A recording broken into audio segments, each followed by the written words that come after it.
Pues un saludo muy respetuoso y afectuoso al presidente de la República, quien nos honra con su compañía, a nuestro ilustre superintendente financiero que nos ha acompañado durante todo el evento, al presidente de la Junta Directiva de Fasecolda y presidente de Seguros Bolívar, Javier Suárez, a los amigos de la industria aseguradora, del seguro y de la intermediación que nos acompañan, a los conferencistas presentes que han dado jerarquía intelectual a este evento, al presidente de la Asociación de Fiduciarias Germán Arce, quien nos acompaña. Y si omito alguna de estas consideraciones protocolares, aquí tenía la nota de protocolo que no había visto. Bueno, pero hoy no, bueno, hoy he cometido algunos errores que ustedes… Presidente, casi tomo aquel sitio para hacer mi presentación previa. Bueno, voy a leer este texto. Voy a comenzar por el tema de donación de órganos, dar vida después de la vida. Y comienzo diciendo que hay hoy más de 2.500 personas en Colombia que están a la espera de recibir un órgano o tejido que les dé una segunda oportunidad de vida o de recuperación de la salud. Ello depende de la generosidad de cada uno de nosotros y de la diligencia de nuestras familias en el momento en que iniciamos ese gran viaje sin regreso. En 2 ocasiones, ese don maravilloso ha sido para mí. Desde el año 2015, la industria aseguradora se unió a la campaña del Ministerio de Salud bajo el lema «Tú puedes hacer 55 milagros». Ese es, en efecto, el número potencial de beneficiarios en cada caso. Si bien hoy por disposición legal todos somos donantes, en muchos casos la utilización de los órganos se frustra porque la familia de la persona fallecida no facilita o lo hace tardíamente el acceso del personal paramédico que debe realizar su extracción durante el reducido tiempo posterior a la muerte en que ello debe suceder. La manera adecuada de resolver este problema consiste en que dejemos claro en nuestro círculo familiar la condición de donantes. Qué bella forma de inmortalidad es esa. Por eso pido a los asistentes a este congreso que, tal como yo lo reitero a mis seres queridos aquí presentes, manifestemos la firme voluntad de ser donantes para que nuestro cuerpo, que ya ha dejado de servirnos, sea aprovechado para bien de nuestros semejantes.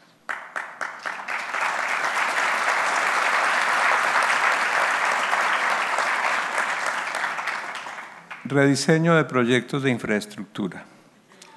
La toma de decisiones en ambientes de incertidumbre es una realidad que puede ser mitigada, pero jamás eliminada. Esta circunstancia es de singular importancia para el desarrollo de grandes proyectos de infraestructura. Por rigurosos que sean los estudios previos, en las fases de desarrollo pueden surgir factores que hagan razonable modificar las especificaciones y cronogramas iniciales.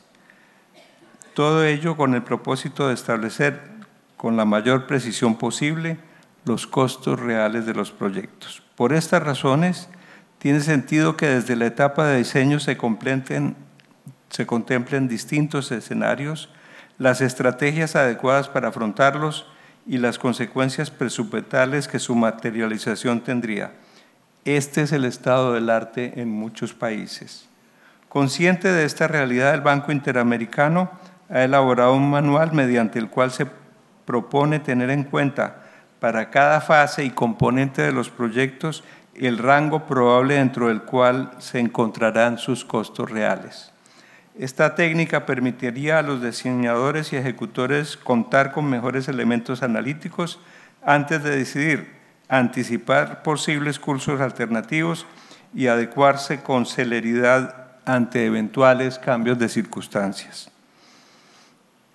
Desde la óptica de la industria aseguradora, la adopción de esta recomendación de la banca multilateral facilitaría la evaluación de los riesgos que cubre, lo cual tendría una incidencia positiva en el valor de las primas. Profundización del mercado de capitales. Hace poco la misión del mercado de capitales presentó al país sus recomendaciones. Ellas tienen por objeto profundizarlo y hacerlo más eficiente, lo que a la postre permitirá movilizar mayores recursos de ahorro hacia actividades que favorecen el crecimiento del país. Se ha entendido bien por los integrantes de la misión que los portafolios de inversión de las aseguradoras deben ser sensibles a la naturaleza y duración de los distintos tipos de riesgo que asumen. Esta mayor flexibilidad permitirá contar con un abanico más amplio de posibilidades de inversión y calzar de manera óptima los pasivos. La eliminación de reglas, cupos y límites para cierto tipo de activos, niveles de riesgo y sectores económicos supone un reto importante para los inversionistas institucionales. La propuesta de crear la figura del inversionista prudente como referente para evaluar la conducta de los actores del mercado generará para estos grados mayores de libertad, pero igualmente de responsabilidad. Está bien que así suceda. Es importante la propuesta de escindir la remuneración por concepto de administración de fondos pensionales del seguro previsional que ampara los riesgos de invalidez y muerte prematura. La regla actual, que comprime unos y otros gastos dentro de un porcentaje único en función de la cotización del trabajador afiliado al régimen de ahorro individual con solidaridad, no obedece a ningún criterio objetivo. Por supuesto, esta decisión debe efectuarse bajo el principio de costos eficientes a fin de proteger a los aportantes y garantizar a las AFPs y aseguradoras remuneraciones adecuadas. Respaldamos igualmente la redefinición del concepto de detrimento patrimonial con el fin de que los gestores de los recursos financieros del Estado puedan optimizar su rendimiento mientras ellos se invierten en la forma prevista en las normas aplicables. Protección para los adquirentes de vivienda. El pasado mes de enero, el Ministerio de Vivienda reglamentó las garantías que por mandato legal el constructor o enajenador de vivienda nueva deben adquirir para proteger a los adquirentes por un lapso de 10 años. Entre esas garantías se encuentra el seguro decenal. Este seguro protegerá por igual al comprador de vivienda y al constructor. Al primero le aportará un sólido respaldo a su inversión, quizás la más importante de su vida, y al segundo, si ocurre la ruina o amenaza de ruina de la edificación y esta debe ser demolida por orden de la autoridad, el asegurador responderá por las contingencias que a falta de una garantía externa recaerían sobre el patrimonio del constructor. Es relevante mencionar que el seguro cuenta con un elemento virtuoso del que poco se habla. Al otorgar la cobertura, el asegurador acompañará al constructor de ordinario desde antes de que comience el proceso constructivo. De este modo tendrá a su lado un equipo experto e independiente en la gestión de riesgos, que es el objetivo que tomador y asegurador siempre procuran. Para tranquilidad de la industria de la construcción, de los proveedores de insumos, de los compradores de vivienda nueva y del gobierno mismo, quiero reiterar que existirá oferta suficiente de este seguro para constructores de todos los tamaños y en las diferentes regiones del país, siempre y cuando, como es obvio, se presenten en las compañías proyectos de buena calidad. La amplia competencia que vaticinamos tendrá que traducirse en primas adecuadas con relación a los riesgos asumidos y el periodo de cobertura que, nos sobra recordarlo, será de 10 años. Existen dos tareas pendientes que se encuentran a cargo del Ministerio de Vivienda que son indispensables para que el seguro pueda entrar en funcionamiento a más tardar el 21 de diciembre del 2021. La primera es la certificación de la idoneidad de los supervisores técnicos para lo cual se requiere el diseño y puesta en marcha de un examen de suficiencia de sus conocimientos. La segunda consiste en la creación de un registro público de esas personas. El ministro de Vivienda nos ha anunciado la pronta adopción de ambas medidas y lo reiteró, señor presidente, en su presentación del día de ayer ante este auditorio. Comprometidos con la instrumentación de un seguro que fue adoptado para proteger a los colombianos que inviertan sus ahorros en el sueño de tener casa propia, reiteramos nuestra oferta de facilitar entre los distintos estamentos interesados su adecuada comprensión. Plenamente compartimos el anhelo de nuestra distinguida colega Sandra Forero, presidente de Camacol, la idea de que esta nueva cobertura debe contribuir al progreso de los muchos pequeños constructores con que el país cuenta. De otro lado, es oportuno recordar que siempre hemos sido aliados del Ministerio de Vivienda en el componente de seguros de sus políticas. Lo fuimos con notable éxito respaldando los proyectos de vivienda gratuita o subsidiada del pasado gobierno y lo somos ahora con igual grado de compromiso frente a los programas semilleros de propietarios y Casa Digna, Vida Digna que usted me mencionaba hace un par de minutos. Seguro obligatorio de accidentes de tránsito. El SOAT es uno de los seguros más valiosos con que cuentan los colombianos. Durante 31 años ha garantizado los recursos para la atención inmediata de las víctimas de accidentes de tránsito. Más de 5 millones de personas han sido atendidas con cargo al SOAT en la última década. El componente solidario del sistema se materializa en dos dimensiones. La primera en el otorgamiento de subsidios a los propietarios de motos y de buses de servicio público. La segunda, mediante la transferencia del 42% de la tarifa al sistema de salud. El dato es significativo. En el último año, 1.6 billones de pesos fueron recaudados por las aseguradoras para este propósito. Infortunadamente, un sistema tan valioso como este para la protección de la salud de las víctimas afronta amenazas a su sostenibilidad. Me refiero a la elevada accidentalidad que las cifras oficiales no recogen con exactitud, al fraude derivado de la simulación de coberturas y la provisión de servicios clínicos y, por último, a la evasión del seguro, que es superior al 40% de los automotores matriculados. Por este concepto, quiero destacarlo, el sistema de salud pierde algo así como 1.4 billones al año.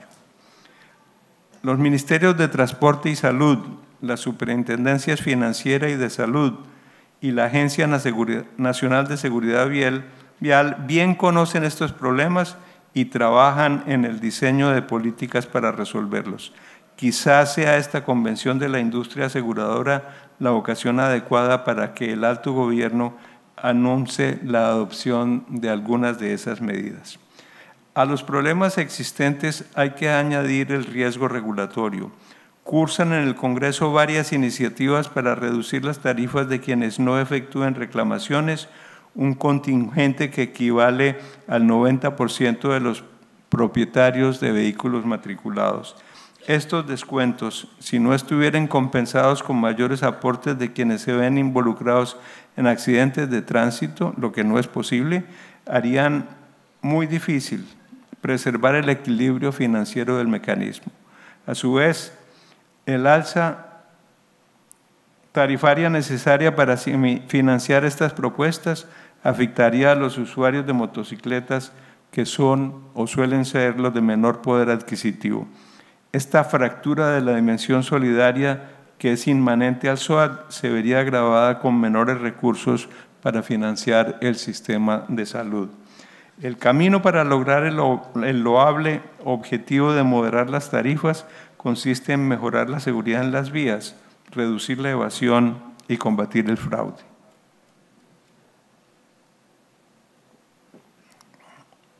Riesgos laborales. El Sistema General de Riesgos Laborales, que cubre las contingencias de enfermedad laboral y accidentes de trabajo, es un factor de indiscutible beneficio para empleadores y trabajadores, lo que se refleja en una imagen favorable entre los usuarios del 88%. Los avances que se han logrado en la formalización del trabajo, gracias, entre otras cosas, a la reducción de los parafiscales, ha permitido que en los últimos 5 años se haya incrementado la participación de los trabajadores afiliados como porcentaje de la población ocupada. Los avances que se han logrado en la formalización del trabajo, gracias, entre otras cosas, a la reducción de esos parafiscales, han permitido que en los últimos 5 años se haya incrementado la participación de los trabajadores afiliados como porcentaje de la población ocupada. Mientras la siniestralidad por accidentes de trabajo, enfermedad laboral y mortalidad han venido reduciéndose, no sucede así con la dinámica de las incapacidades laborales.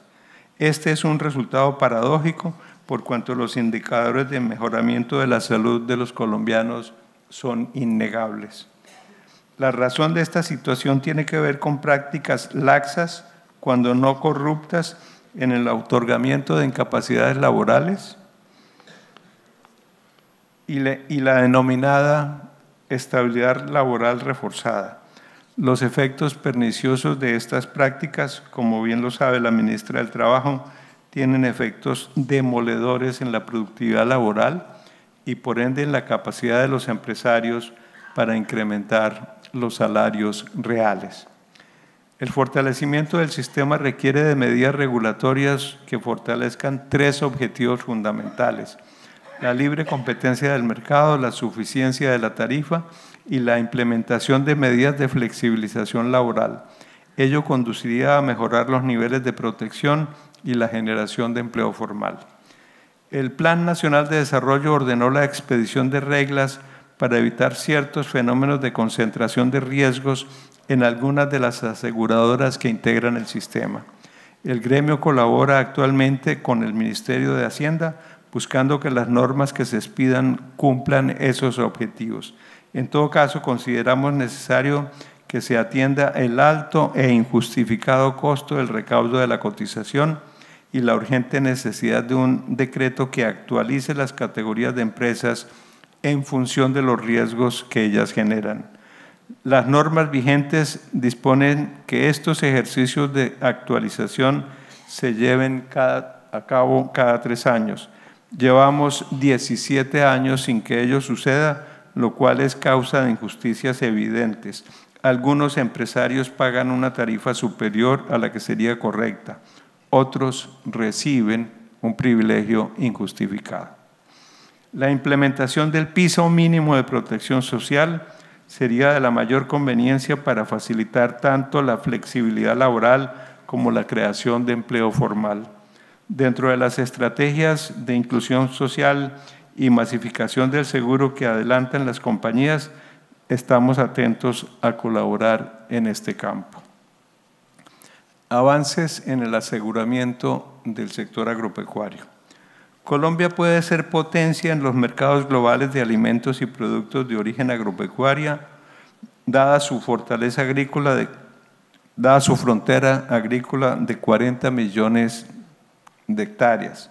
Sin embargo, el agro es uno de los sectores que enfrenta mayores riesgos, pues genera valor a partir de la gestión de activos biológicos que son altamente vulnerables ante variables climáticas, físicas y de mercado.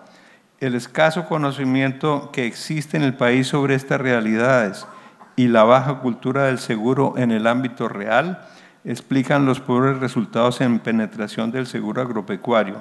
Apenas se protege al 3% del área sembrada en el país. Dado este panorama, celebramos la puesta en marcha de la estrategia 360 grados del Ministerio de Agricultura y Desarrollo Rural para la mitigación de riesgos del agro, dentro de la cual el seguro juega un papel fundamental. Así lo demuestra la aprobación de un presupuesto de más de 80.000 millones de pesos para apoyar el incentivo al seguro agropecuario durante la vigencia de este año, la cifra más alta en la historia de este incentivo.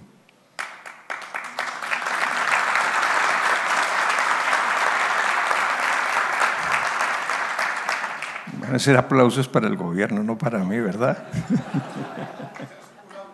Es un autoaplauso.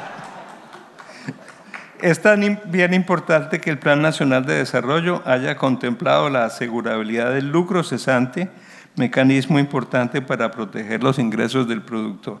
De igual manera, registramos complacidos que se haya abierto la posibilidad de otorgar coberturas paramétricas, un mecanismo especialmente idóneo para reducir los costos de operación y masificar las coberturas que ya se utilizan en otros países. Este conjunto de promisorias medidas requiere claridad sobre las condiciones reglamentarias y de disponibilidad presupuestal aplicables al incentivo, antes de que las aseguradoras puedan expedir las pólizas. La experiencia demuestra, aquí y en todas partes del mundo, que la reglamentación y provisión oportuna de los fondos presupuestales es indispensable para dinamizar la colocación de los amparos, habida cuenta de los ciclos propios de las actividades agropecuarias. En efecto, el asegurador solo está dispuesto a asumir la cobertura del riesgo previo el pago de la prima. Recuperación de la economía. La economía sigue en proceso de recuperación y sobresale como una de las de mejor desempeño en la región durante el presente año. La comparación de las proyecciones que presentó el Fondo Monetario en enero del 2019 con las del pasado mes de julio muestra que el crecimiento esperado de la región y de los países incluidos en el informe se redujo en todos los casos, con la excepción de Argentina, que se encuentra en recesión. Por el contrario, en el caso de Colombia se pasa, según el pronóstico del Fondo Monetario, de un crecimiento del 3.3 al 3.4. La cifra es importante. En este contexto, la recuperación de la economía colombiana se explica por la dinámica de la demanda interna, jalonada por el consumo de los hogares y el repunte de la inversión. En la perspectiva sectorial, solo la construcción se mantiene en terreno negativo, aunque en el segmento de vivienda popular y en las obras públicas hay claros síntomas de reactivación. Esas son buenas noticias que en su presentación de ayer, presidente, desplegó con mucha claridad el ministro de Vivienda. Como siempre, existen factores de preocupación, esta vez asociadas al aumento del desempleo, los riesgos sobre la estabilidad fiscal del gobierno central y el déficit elevado de la cuenta corriente de la balanza de pagos. La buena calidad de la política económica de Colombia, que por décadas ha sido notable, nos lleva a confiar en que nuestras autoridades sortearán con éxito estos problemas. Como suele decirse, en cañadas más oscuras nos ha cogido la noche. La admirable solidaridad de Colombia con la población migrante. Referencia especial amerita la forma en que el gobierno viene afrontando la crisis humanitaria generada por la migración venezolana. Miles y miles de personas huyen diariamente del cataclismo económico y social causado por la dictadura de Maduro. Para que tengamos una idea precisa de la magnitud de este éxodo, recordemos que la migración siria, que ha causado revuelo en Europa, alcanza al 1.000.000 de personas en los últimos 5 años, distribuidos esos migrantes en varios países, mientras que a Colombia han llegado alrededor de 1,5 millones de venezolanos en escasos 3 años.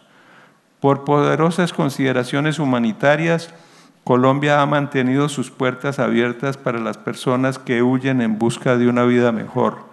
La enorme demanda de servicios de salud, alimentación, educación y alojamiento que se requieren para dar un trato digno a los migrantes son retos fiscales y logísticos enormes que han sido asumidos con notable éxito.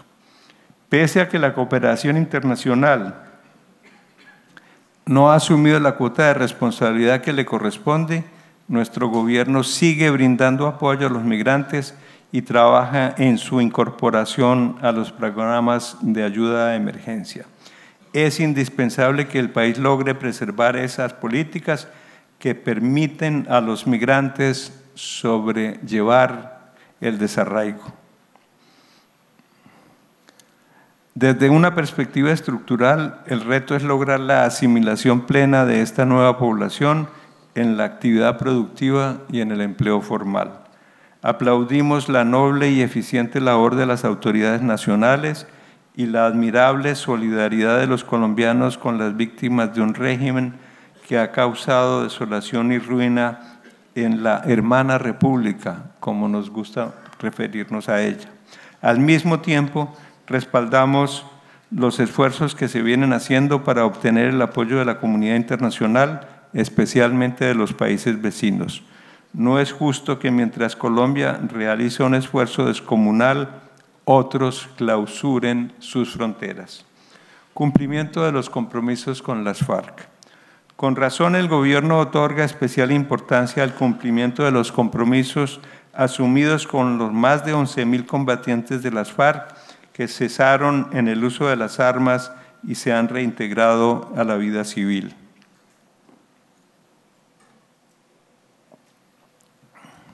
$3.500 de ellos se encuentran en los 24 espacios de reincorporación y junto con sus familias suman unos 50.000 compatriotas que están rehaciendo su proyecto de vida dentro de la legalidad. El 98% de los excombatientes está bancarizado y afiliado a la salud y más del 80% cuenta con afiliación a algún régimen pensional. Se han graduado 314 excombatientes como bachilleres a través del programa piloto de alfabetización que impulsan el Ministerio de Educación, la UNAD y el Consejo Noruego para los Refugiados. En el SENA se abrieron 9.821 cupos para formación académica y para el trabajo, de los cuales ya están en plena utilización el 50%. En cuanto a la presencia del Estado en los territorios, debe destacarse la terminación de los 14 planes de desarrollo con enfoque territorial, PEDET, que estaban pendientes. Logro importantísimo que beneficia a los 170 municipios más afectados por el conflicto armado, a los cuales será posible llevar vías, energía, acueducto, alcantarillado y telecomunicaciones, educación y salud. Estas inversiones son indispensables para que se genere desarrollo en estos municipios, de tal manera que no vuelvan a caer en el círculo vicioso de la pobreza y la violencia. Antes de terminar, un saludo muy especial y afectuoso al Procurador General que nos acompaña. El superintendente financiero hizo anuncios importantes ayer y yo debo, me parece, responder brevemente a esos anuncios, diciéndole que respaldamos con entusiasmo los mayores grados de libertad en el ejercicio de sus funciones concedidas al sector asegurador, por supuesto exigiéndole la prudencia y responsabilidad que son su necesaria contrapartida. En este contexto, aplaudimos la decisión del supervisor de permitirle a las compañías interesadas en comercializar un nuevo ramo, empezarlo a operar bajo el cumplimiento de ciertas condiciones y suprimiendo el habitual proceso de autorización individual. El seguro decenal, que será obligatorio a partir de febrero de 2021, se favorecerá de este nuevo esquema. Valoramos igualmente la ratificación de que la venta de productos de consumo masivo puede seguir siendo realizada a través de los canales propios del sector financiero, tal como tradicionalmente se venía realizando. El doctor Castaño anunció igualmente ajustes normativos a los seguros de cumplimiento y SOAT con el propósito de corregir deficiencias que la superintendencia ha advertido en esas coberturas. Entendemos su obligación primordial de velar por los derechos de los consumidores. Estaremos atentos a su llamado para realizar un diálogo constructivo sobre la base de ese legítimo objetivo que lo es tanto como la preservación de la sostenibilidad de esos ramos. Señor presidente Duque, Fruto de su paso por el Senado es la ley recientemente reglamentada que buscó facilitar el acceso a la educación superior mediante el retiro parcial de cesantías para adquirir seguros educativos. Esta iniciativa ciertamente contribuirá a facilitarle a jóvenes colombianos el acceso a la educación superior. Las compañías de seguros que ofrecen seguros educativos en diferentes modalidades han tomado nota de este valioso mecanismo. Pronto serán perceptibles los resultados.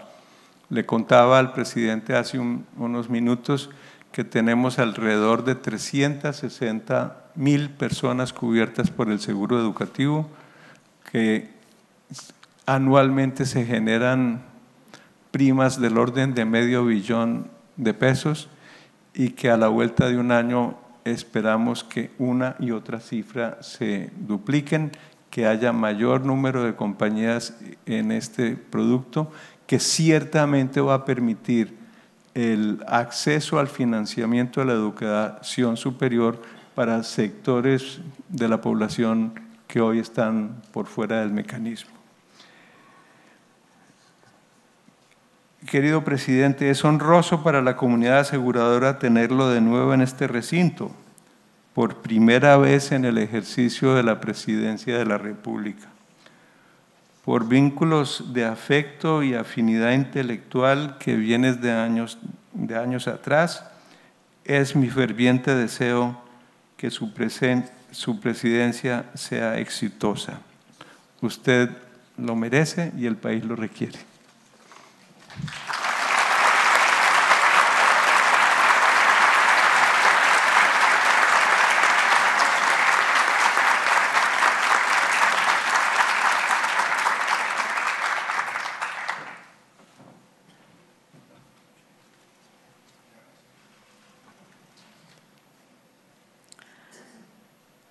Al doctor Jorge Humberto Botero, presidente de Fasecolda, muchas gracias por sus palabras. A continuación se dirige a ustedes el señor presidente de la República de Colombia, el doctor Iván Duque Márquez.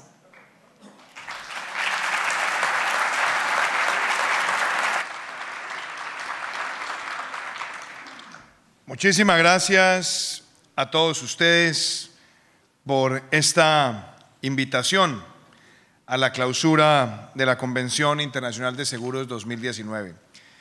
Es un placer estar hoy acá, doctor Jorge Humberto Botero, gran amigo de muchos años. Mi saludo a Margarita, su hija Lisa, que está aquí también. Mi saludo al señor Procurador General de la Nación, mi buen amigo Fernando Carrillo Flores. Mi saludo también al doctor Javier Suárez, presidente de la Junta Directiva de Fasecolda. Mi saludo al señor Superintendente Financiero de Colombia, Jorge Castaño. Mi saludo a todos los presidentes de las compañías aseguradoras de nuestro país y a todos los compañeros del Gobierno Nacional aquí presentes. Doctor Jorge Humberto, yo he tenido el inmenso placer de participar, gracias a su generosidad, en este encuentro en repetidas ocasiones. Estuve aquí como senador de la República, como precandidato presidencial, como candidato, y ahora estoy aquí honrosamente como presidente participando en una deliberación de un gremio al cual le tengo no solamente aprecio y afecto, sino también admiración por lo que contribuye al desarrollo de nuestro país. Usted hizo una presentación detallada sobre distintos temas. Yo voy a referirme a algunos de ellos, pero como tenía claro que teníamos varios actuarios en este salón, dije la mejor manera de hablarle a un actuario es con 3 principios: de dónde venimos, dónde estamos y para dónde vamos. Creo que esas son las 3 preguntas centrales que se hace cualquier asegurador.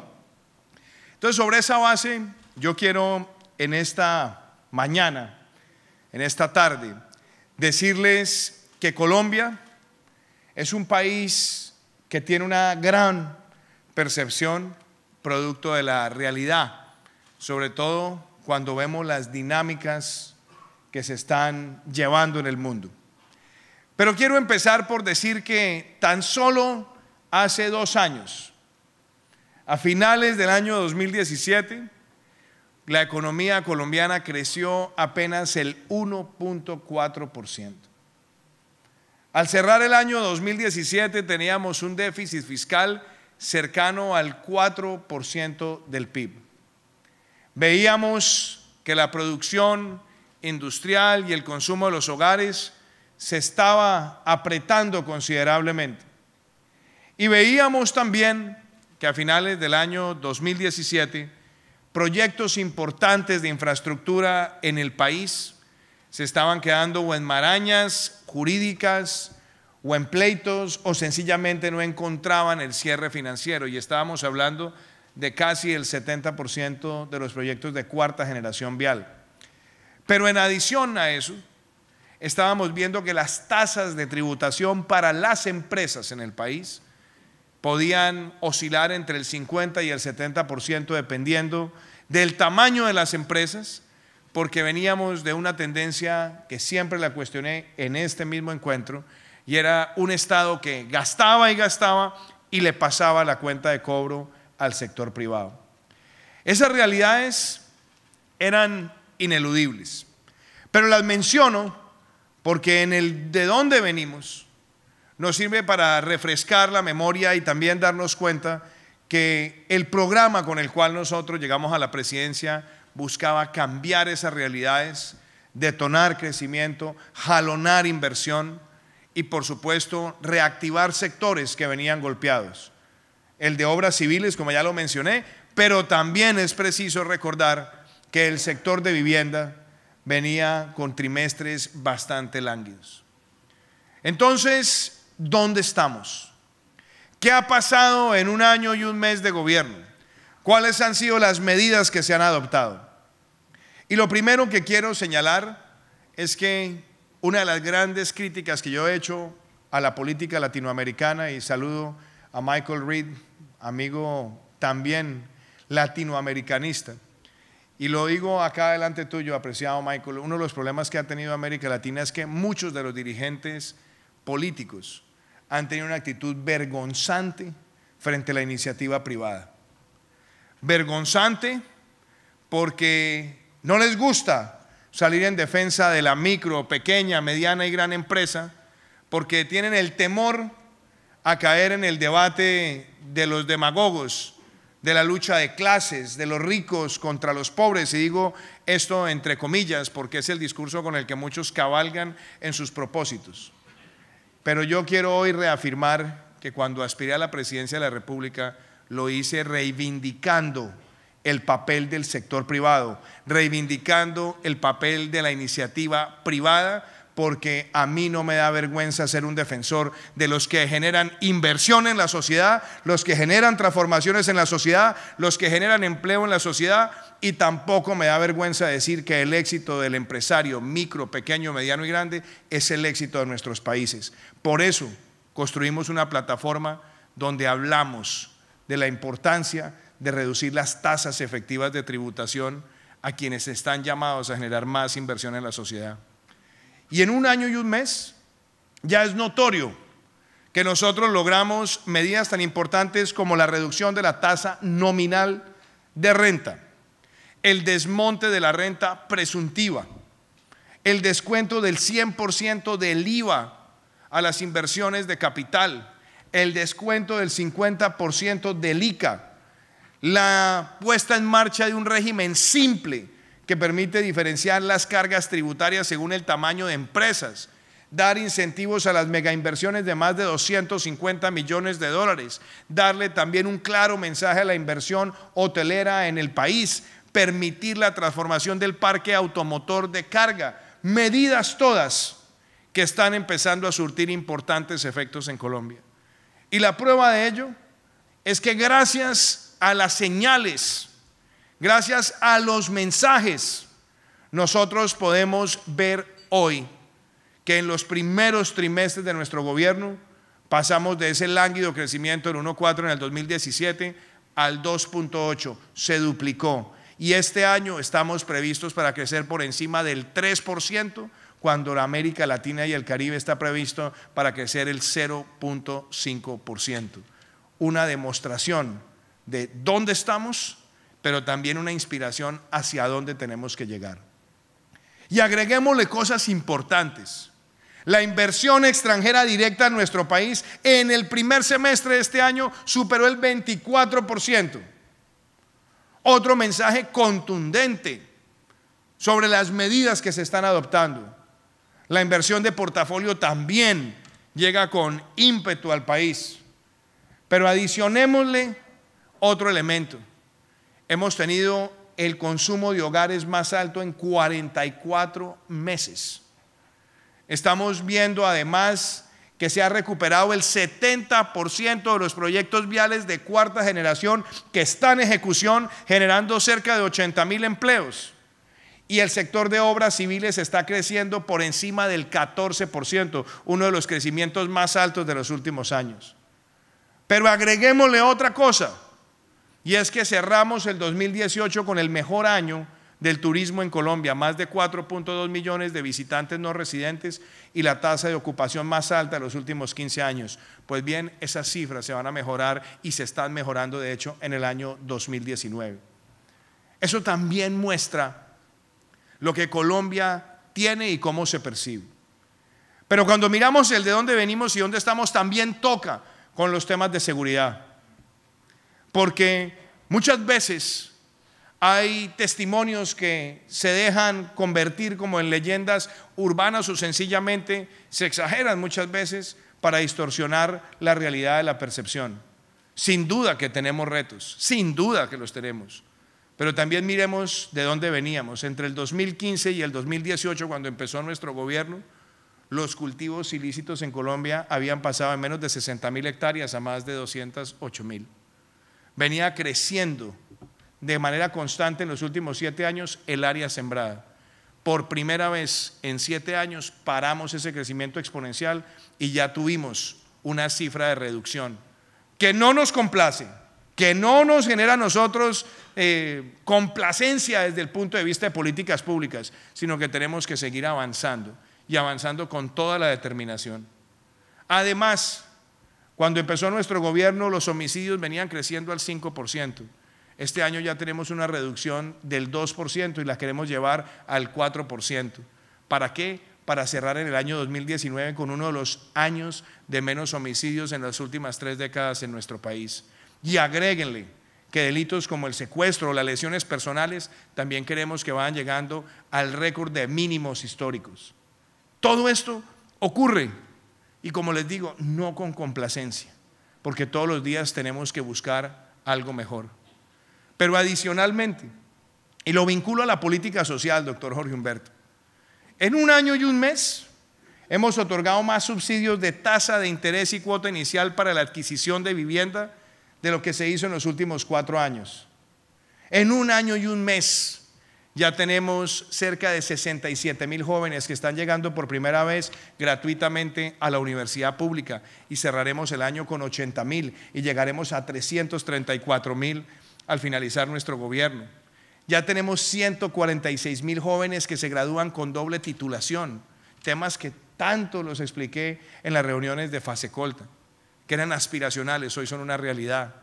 Ya tenemos 20,000 pequeños productores agrícolas que están en el programa Cosecha y Venda la Fija, donde venden sin intermediario, con un contrato de largo plazo, con la tasa de financiamiento más barata del mercado financiero en Colombia y también con el microseguro. Y así yo podría seguir enumerando tantos logros que por supuesto nos llevan a buscar siempre algo mejor. Ahí está ese de dónde veníamos y dónde estamos. Y que no quede duda hacia dónde vamos. Porque lo hablábamos ahora con el doctor David.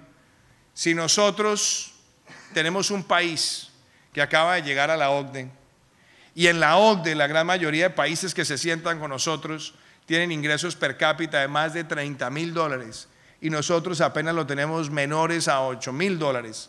La pregunta es ¿cuánto tiempo nos va a tardar llegar allá?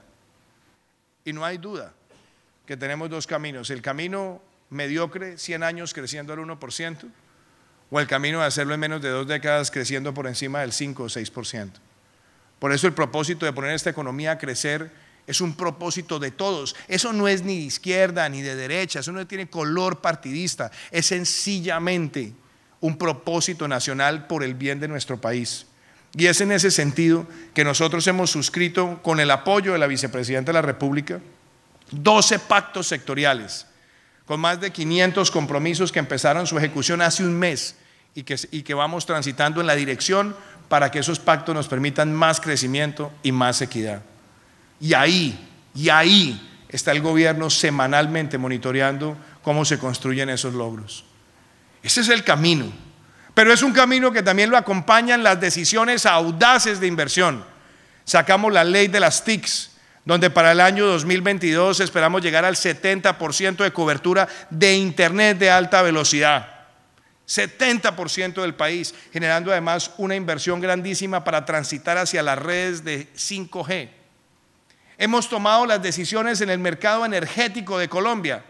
¿Para qué? Para que nosotros nos consolidemos como una de las matrices energéticas más limpias del mundo, pero que pasemos de ese vergonzoso 0.1% de energías renovables no convencionales que teníamos hace un año a llegar al mínimo 10% en el 2022 y transitar hacia el 20% en el 2030 y llegar también a ser un país carbono neutral en el 2050, cumpliendo las metas que nosotros tenemos en materia continental.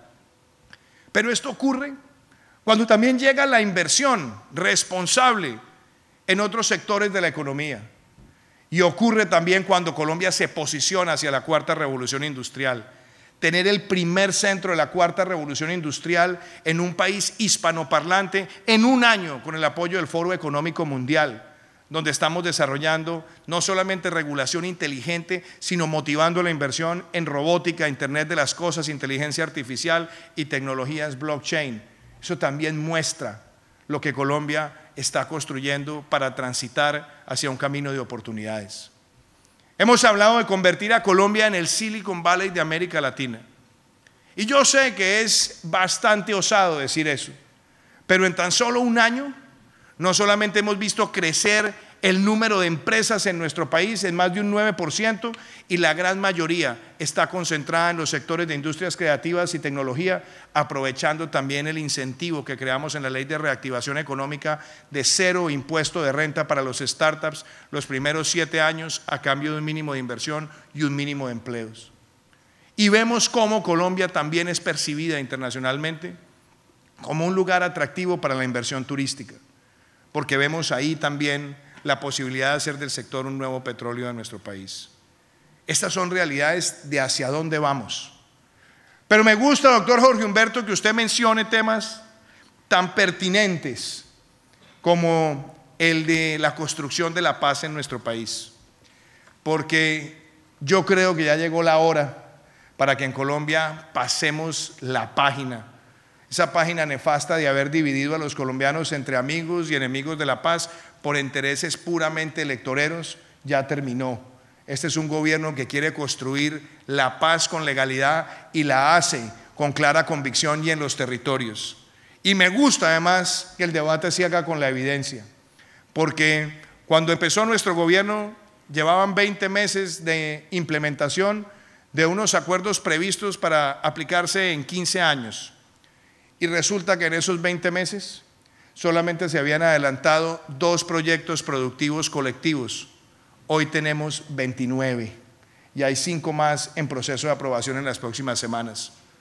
Cuando empezó nuestro gobierno se habían consolidado solamente 2 planes de desarrollo con enfoque territorial. Hoy están consolidados 16 para invertir en los 170 municipios más golpeados por la violencia. Cuando empezó nuestro gobierno, recuerdo que era bastante tímido el proceso de movilizar hacia las regiones PEDET los recursos de obras por impuestos. Ya tenemos más de 450.000 millones de pesos. Y además hemos formalizado más de 300.000 hectáreas e incluido 450.000 hectáreas en el Banco de Tierras. ¿Por qué? Porque en la filosofía de la paz con legalidad todo lo que podamos hacer por las regiones afectadas históricamente por la violencia y todo lo que podamos hacer para que las personas que han dejado el camino de la criminalidad y transiten hacia la legalidad sea un éxito, ahí estamos nosotros. Pero que no quede duda, seremos implacables con cualquier forma de reincidencia en nuestro país, porque la paz con legalidad también es paz sin impunidad y requiere la verticalidad y el trabajo cotidiano contra cualquier forma del delito en nuestro país. Entonces, a esos testimonios que usted narra, yo también quiero decirle cuáles son los retos. Y en efecto tenemos retos grandes. Pero hay dos cosas que usted hizo mención que me parece bueno aclarar. Uno, Colombia ha construido esto que narro con responsabilidad fiscal, porque a muchos se les olvida de dónde veníamos. Déficit del 4% del PIB, déficit fiscal. Este año cerraremos con el 2.4%, el menor déficit fiscal de los últimos 7 años, y óiganmelo muy bien, el primer superávit fiscal primario desde que existe la regla fiscal en Colombia. Es decir, se hacen las inversiones, se aplica la austeridad, se focalizan los recursos, pero se preserva la responsabilidad fiscal de la nación.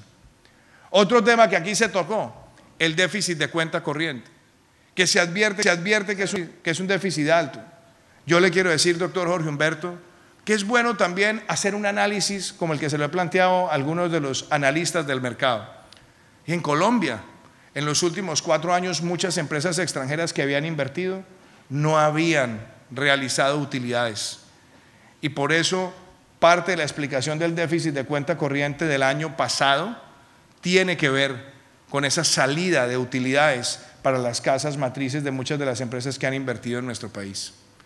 Y el reto del empleo. Ese es el reto más grande que tenemos, pero aquí estamos también para hacerle frente. ¿Cómo? Primero, reconociendo de dónde venimos.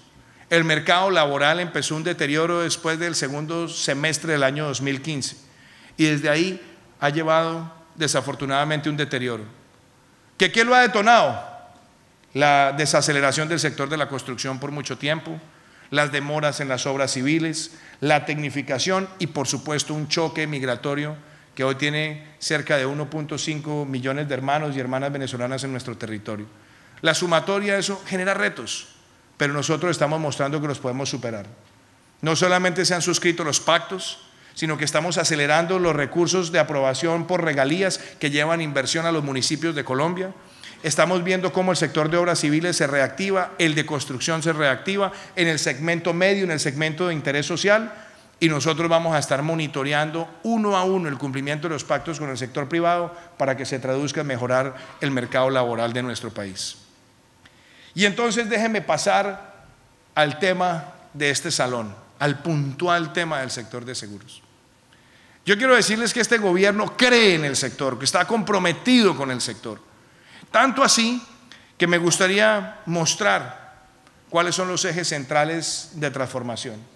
Doctor Castaño, usted lleva trabajando con nuestro gobierno 1 año y 1 mes, pero usted venía también haciendo una excelente labor desde el gobierno anterior, porque en este gobierno no hay ningún tipo de aspaviento para reconocer a los buenos funcionarios, a las personas que trabajan con patriotismo.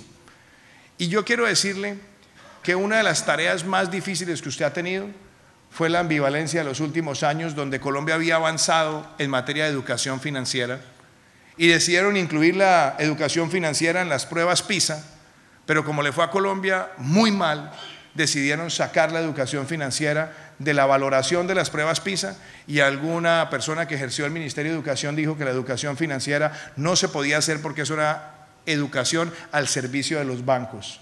Valiente miopía. Hoy nosotros tenemos un compromiso, sacar adelante el documento COMPES de educación financiera en Colombia, para que se entienda que la educación financiera es para la inclusión de los servicios, es para que los ciudadanos entiendan el poder del ahorro, es para que los ciudadanos también puedan tener mejores capacidades para bancarizarse y por esa vía también construir impacto positivo en la sociedad. Y empiezo por ahí, porque un país que le apunte la modernidad tiene que hacer de la educación financiera un pilar fundamental, porque solamente ampliando esos servicios tendremos la capacidad de generar más ahorro de largo plazo y también mejor calidad en los productos. Segundo, el desarrollo de nuevas tecnologías para el sector financiero. Estamos a puertas de sacar la reglamentación, el documento COMPES de FinTech, de tecnologías del sector financiero. Y tercero, muy importante, también dentro de ese primer marco, que nosotros logremos que en nuestro país haya lo que se llama el sandbox, lo que se conoce técnicamente como esa regulación flexible para profundizar los servicios financieros. Y esto viene de la mano con una misión que fue liderada por el profesor Rick Gobón de MIT, con expertos del mercado, para que nosotros modernicemos el sistema financiero, actualizando la reglamentación del 2005 y la del 95, que pensemos de manera decidida que este país necesita tener más ofertas públicas iniciales en los mercados, más empresas listadas y mucha más capacidad para las empresas ver en los mercados de capital la forma de acceder a financiamiento de largo plazo y en mejores condiciones. Ahí también toda la motivación. Y hablemos del mercado de seguros propiamente. No solamente en el sector de vivienda, con la aceleración de la vivienda de interés social, estamos mejorando las primas. Y lo digo ¿por qué? Porque si nosotros hemos entregado más subsidios en materia de cuota inicial y tasa de interés de lo que se entregó en los últimos 4 años, con cerca de 47,000 subsidios, ahí estamos abriendo oportunidades para el aseguramiento. Segundo, el programa de semillero de propietarios, donde estamos bancarizando y llevando a que las familias pasen de ser arrendatarios eternos a adquirir vivienda con una cuota fija, una cuota cómoda y además sustentada en la capacidad de pago real. Ahí también profundizamos los servicios de aseguramiento. Estamos haciéndolo con el programa de cosecha y venta a la fija, donde hemos aportado, y lo decía Jorge Humberto muy bien, 80,000 millones de pesos, la cifra más alta que se haya otorgado en Colombia de aseguramiento para la producción agropecuaria, permitiendo que un apalancamiento en 5 veces en lo que tiene que ver con cobertura, pero adicionalmente acompañándola de la tasa de financiamiento más barata que hay en el mercado, DTF menos 1%. Lo estamos haciendo también con el aseguramiento, y esto es bien importante, educativo. Yo vine acá hace unos años como senador y le decía al doctor Jorge Humberto, aquí está la propuesta nuestra, que la construimos con los gremios, con ustedes. ¿Para qué? Para que las familias en Colombia, sobre todo pensando en la clase media, las familias en su etapa de mayor productividad pudieran hacer esos retiros parciales y dejar prepagada la educación superior de los hijos, de manera que cuando ya están en la última fase del mercado laboral tengan recursos disponibles para hacer mayores aportes a pensión porque ya cubrieron la educación de sus hijos. Me alegra, doctor Jorge Humberto, haber podido firmar esa reglamentación esta semana y me motiva lo que usted ha narrado acá, poder duplicar esas primas a partir de esta decisión. Eso también muestra que podemos conectar los servicios financieros hacia la protección de nuestros hijos y la calidad de la educación de nuestros hijos. Y permítame hacer referencia a 2 temas. El SOAT. Yo creo que hoy la tecnología blockchain, la seguridad encriptada nos tiene que permitir darle un golpe, pero un golpe duro a lo que ha sido la corrupción en el SOAT. ¿Y por qué digo corrupción? Porque se han hecho muchas reclamaciones con el seguro del SOAT que no obedecen realmente a accidentes de tráfico. Y hemos visto en algunas regiones del país que prestadores del servicio de salud han facilitado esos esquemas para esquilmar los recursos del sistema de salud. Aquí todo el compromiso para avanzar hacia una digitalización y una mejor capacidad de supervisión. Eso nos va a permitir tener un seguro acertado, con la debida cobertura y que no permita que haya más fraudes en sus reclamaciones. Mi compromiso, doctor Jorge Humberto, con esa tarea. Y lo que tiene que ver con riesgos laborales. Yo creo que hay una especie de cultura que están haciendo en el mundo corporativo y es cada vez consolidar más la reducción en los incidentes y los accidentes laborales. Eso nos puede ayudar muchísimo a dimensionar debidamente las reclamaciones. Pero para no alargarme, Lo que quiero cerrar diciéndoles a todos ustedes es que este es un gremio que tiene un enorme poder desde el punto de vista de mejorar la calidad de vida de los ciudadanos. Colombia ha tenido una característica triste en el mercado de seguros, y es que como porcentaje del tamaño de su economía, las primas per cápita son bajitas. Yo creo que hoy, con estos esfuerzos que se están haciendo, con la capacidad de ustedes de innovar en sus productos, con lo que hemos narrado hoy, Colombia transita en la dirección de poderse posicionar en los próximos 10 años como uno de los países que haga la más rápida transición de menor número de primas per cápita a algo que esté por encima del promedio regional, fortaleciendo a partir de los servicios financieros la protección de todo un país. Doctor Jorge Humberto, aquí tiene un amigo. Acá vengo por primera vez como presidente y aquí estaré durante todo mi gobierno porque quiero seguir trabajando con los aseguradores de Colombia. Muchísimas gracias.